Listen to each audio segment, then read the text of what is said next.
Bonjour à tous, merci d'être là avec Ivan, directeur du haut niveau à la Fédération française de tennis. Avant les premières questions, Ivan, peut-être ton appréciation globale de comment s'est passé ce tournoi pour les Françaises et Français. Oui, voilà.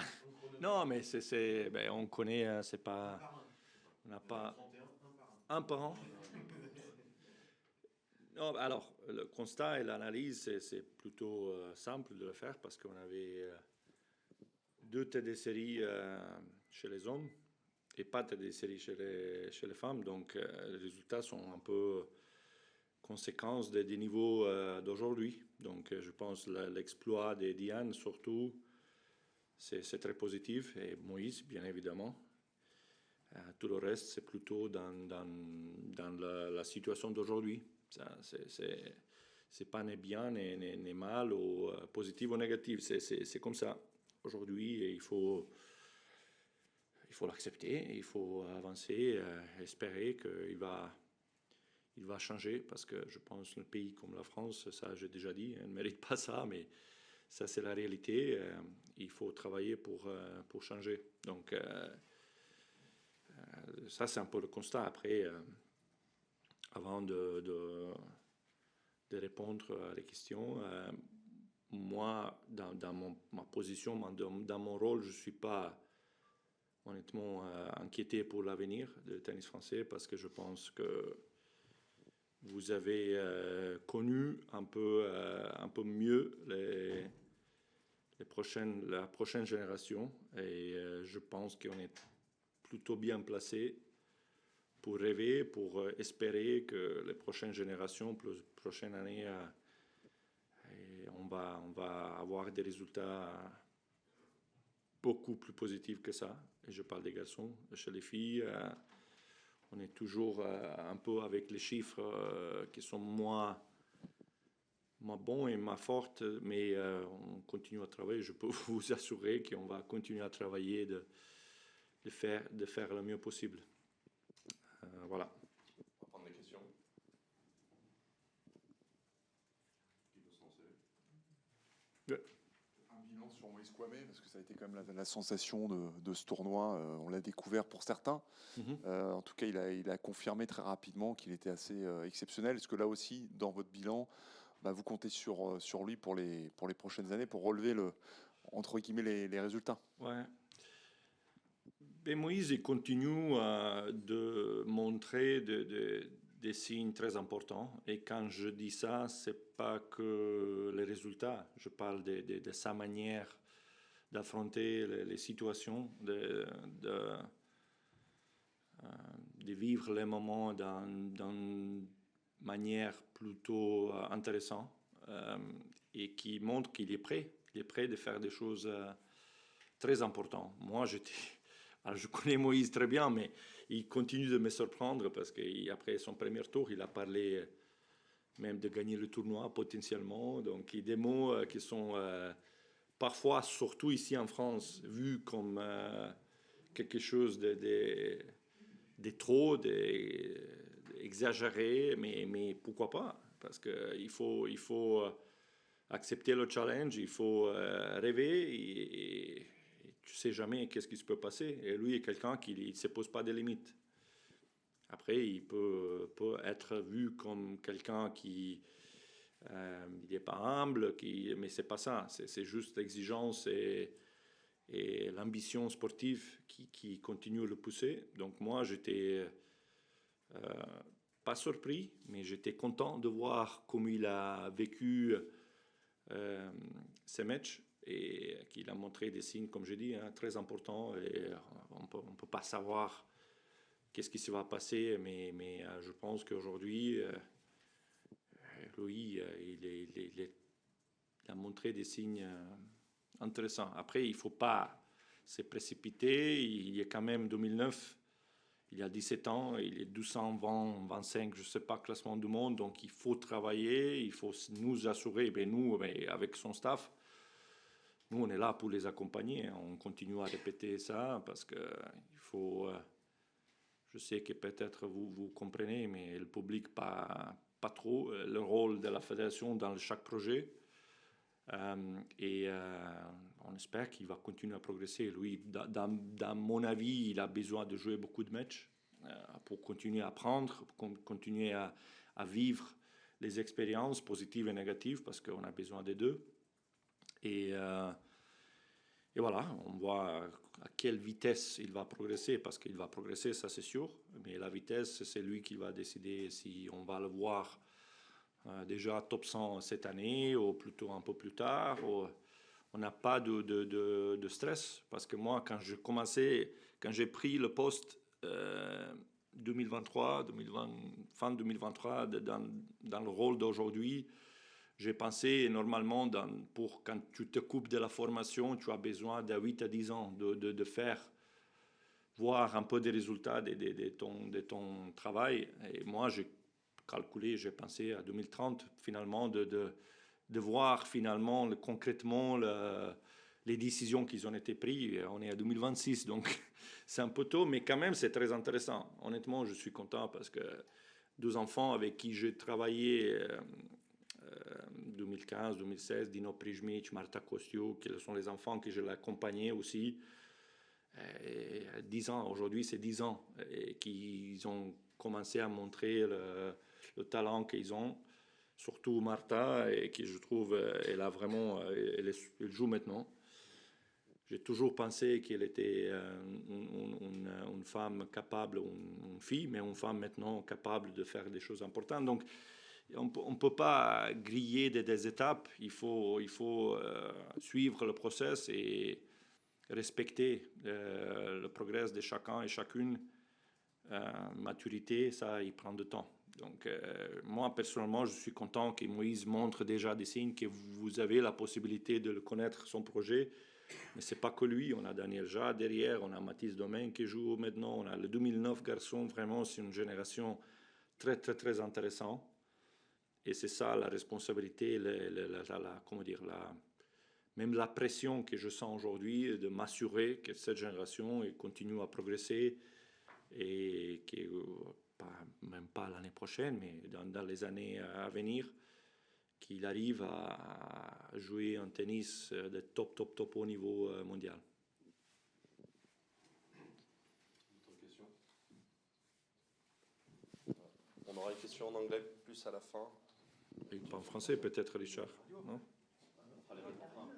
Alors vas-y, Franck. Sur un autre domaine, est-ce que tu es inquiet pour Arthur Fils avec cette blessure au dos qui a du mal à... Alors, je n'ai pas trop des informations. Je suis inquiété, oui, bien sûr, bien évidemment. Les informations qu'on a tout vu après Rome, qui n'était pas très important, mais finalement, il n'a même pas joué ici. Donc, j'ai pas cherché trop des informations. Je voudrais les laisser un peu tranquilles. Oui, on a trop rapidement oublié peut-être Arthur, mais on sait qu'est-ce qu'il a fait cette année, les mois qu'il a joué. Il est un super joueur qui aujourd'hui il fait part des meilleurs du monde. C'est juste dommage quand on voit qu'est-ce qui s'était passé cette année. C'est vraiment dommage qu'il n'a pas pu essayer de jouer ce tournoi. Et oui, il faut se poser des questions, bien sûr. Je ne sais pas, aujourd'hui, j'espère que la décision qu'ils ont prise de ne pas jouer Roland Garros, c'était seulement de s'assurer qu'il va être prêt pour le gazon. On va, je pense, avoir les informations très tôt. Et c'est dommage. C'est dommage, rien à ajouter. C'est difficile. Et juste, je voudrais peut-être, je ne sais pas si la question il va venir ou pas, sur Diane, je suis très très content parce qu'elle mérite. Elle mérite l'investissement qu'elle fait, c'est pas évident, c'est quelque chose de très important et que commence à payer à Roland Garros, c'est super. Et il a un staff, une structure de très haut niveau aujourd'hui, donc je suis content que elle a pu vivre ce moment-là et que voilà, 4e tour ici, j'espère que c'est un début de quelque chose qu'elle mérite avec son talent et le niveau qu'elle arrive à jouer. Yes. Ivan, il dit tout, on va pas faire de boulot. Ivan, j'ai une question pas piège, mais la wildcard pour l'US Open, ça va être chaud. Oui. Hein? Oui. Dis-nous Oui, ton et sentiment. surtout parce que on peut avoir même une situation qu'on n'a pas envisagée maintenant, qu'on a des mecs qui peut-être sont... Tu parles des hommes, hein? Oui. Ouais, bien. Qui peut-être sont 110 et font la finale à Montréal. Et là, qu'est-ce que tu fais? Donc, alors, quelqu'un il m'a posé la question hier, quelqu'un des staff des joueurs, ils ont déjà commencé à demander, et honnêtement, c'était la première fois que je commençais à réfléchir, et c'est compliqué, c'est difficile, bien évidemment. Mais j'ai le l'axe que je peux éviter de passer maintenant. Et aujourd'hui, on va attendre un peu à voir. Je vais demander à Gaël de demander la wildcard de US Open aussi directement, pourquoi pas. Je sais, c'est comme ça. Mais on va essayer. Et après, il faut arbitrer. Ce n'est pas moi toute seule qui décide. Donc, on va se réunir comme chaque fois. On va discuter, échanger. Après, voir qu'est-ce qui se va passer. Mais honnêtement, je suis plutôt content d'avoir des problèmes comme ça, d'avoir des joueurs qui ont des éléments plutôt importants pour avoir un wildcard. Mais wildcard, c'est toujours wildcard. Il faut mériter d'être dedans. Ça, c'est sûr. Mais voilà. Mais je ne sais pas combien de temps on a, honnêtement. 6 semaines avant US Open, ça c'est après Wimbledon, j'imagine. On a encore peut-être une semaine après Wimbledon. Donc, ouais, j'espère que peut-être Gaël, d'ici à là, il joue et qu'il gagne des matchs. Parce que comme c'était passé cette année à Roland avec Wawrinka qui est entré au dernier moment, il a libéré un wildcard. Voilà, on espère toujours d'avoir un peu plus de flexibilité sur la décision. Concernant Ksenia Efremova, comment tu juges? Là, vous l'avez fait rentrer dans le tournoi, battue au premier tour. On s'attend en junior qu'elle casse tout. Ouais. Elle est battue au premier tour. Elle a cassé. Qu'est-ce qui se passe avec Non, mais avec c'est cette joueuse? Parce qu'on ouais. est en up and down systématiquement. Oui, mais, j'ai vu le match. Alors, c'est plutôt normal. Je pense que pour une fille de 17 ans, de jouer un grand chelem tableau final, vivre les émotions sous Suzanne Le Glen et pratiquement 7 jours après être tête de série numéro 1 avec toute la pression du monde, et tennis féminin, surtout les filles, c'est très difficile comment dire, de vivre ce type de pression parce qu'ils n'ont pas d'énormes services, ils n'ont pas des frappes que tu peux te débarrasser de la pression juste avec des tennis spectaculaires. Donc, et là, moi, j'ai vu tout le match, j'étais content de son comportement, de la manière de vivre ce moment qui sont très très difficiles. Je l'ai vu après le match, elle était complètement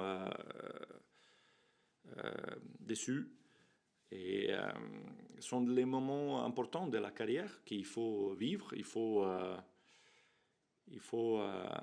apprendre et avancer. C'est une petite fille de 17 ans, il ne faut pas oublier. Et j'ai dit à Ksenia avant-hier, je ne sais pas qu'est-ce qu'on en a parlé, je lui ai juste demandé de ne se pas comparer avec personne. Pas Sharapova, pas Moïse Kouamé, personne d'autre. Elle va avoir une trajectoire qu'on ne connaît pas. Il faut vivre les moments jour par jour, faire le max, faire le 100% qu'elle fait tous les jours. Et nous, on va essayer de l'accompagner, de l'aider dans les moments positifs comme les moments négatifs. Donc, oui, bien sûr, elle a gagné le Grand Chelem, mais même en Australie, elle était en difficulté au premier tour.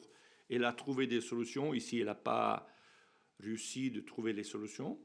C'est un match, c'est un tournoi important, mais on avance. Ce n'est pas que sa carrière ou son potentiel elle est différente parce qu'elle a gagné un match ou elle a perdu. Ça, la carrière elle est longue, formation c'est longue, il faut juste apprendre et avancer. Loïs Boisson, pareil, qui retombe dans les enfin pas profondeurs, mais qui retombe dans l'anonymat.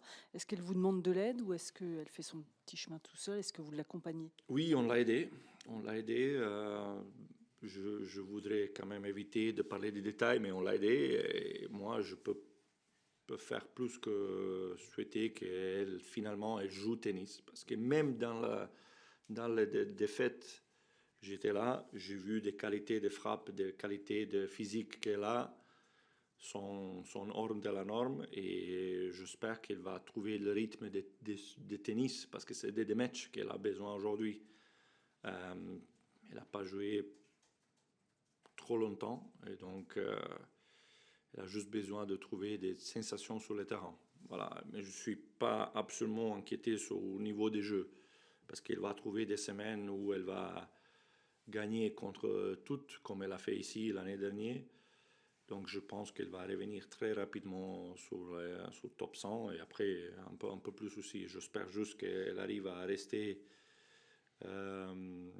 avec la santé positive, qu'elle arrive à jouer du tennis. Mais à niveau de tennis, je ne suis absolument pas inquiété. Elle joue très très très bien. Et comme je dis, qualité des frappes, qualité des déplacements et tout ça, il faut juste qu'elle arrive à trouver les sensations sur le terrain.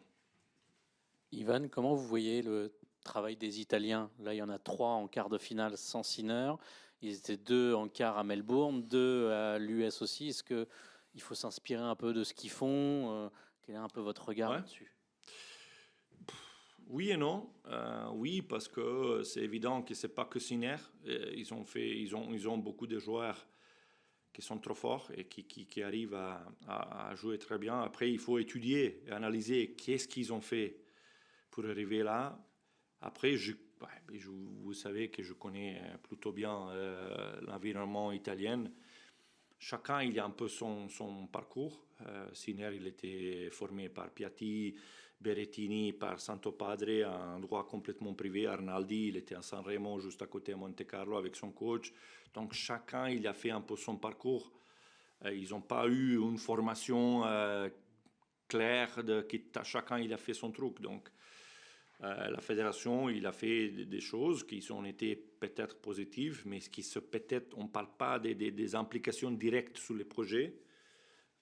Donc nous, de la côté de la fédération, on continue à étudier, on continue à essayer de comprendre est-ce qu'on peut faire quelque chose de similaire. Mais c'est vrai, moi je suis complètement convaincu que tous les projets forts sont des projets individuels et nous on est là pour les accompagner. C'est pas qu'on prend la responsabilité 110% parce que finalement sans les parents, sans les projets qui sont ambitieux, tous ensemble, on ne va jamais arriver à créer des joueurs qui sont top 10, top 20. Et comme je dis, Koboli s'entraîne avec son père depuis le début. Il était accompagné avec la fédération, avec des éléments, mais pas trop. Donc chaque joueur en Italie, il a fait son truc. Donc après, je pense en France, on est différent. La culture, elle est différente.